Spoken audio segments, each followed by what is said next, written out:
जपी शिव शंकर दानी के, जटा से गिरे पानी के।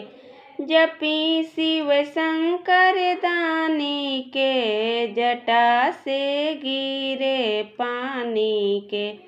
करा के नमवा के घोषणा, शिष्य बनि गुरु के अपना।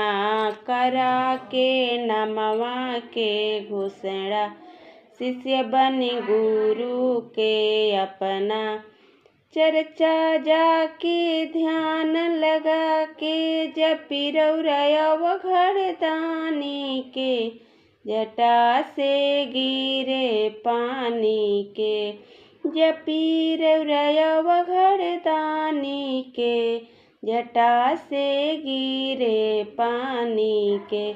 गुरुजी बसहा पर यसवा, जिनकर घर ना दुआ। गले में नाग करे फुफकार, जिनके चमके लीला। भभूति लगा के डमरू बजा के, बुलाई कैलाश वासी के, जटा से गिरे पानी के।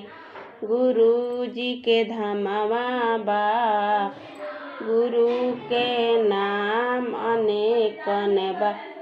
अजब में मन हमर भइल बा, चर्चा में जाके।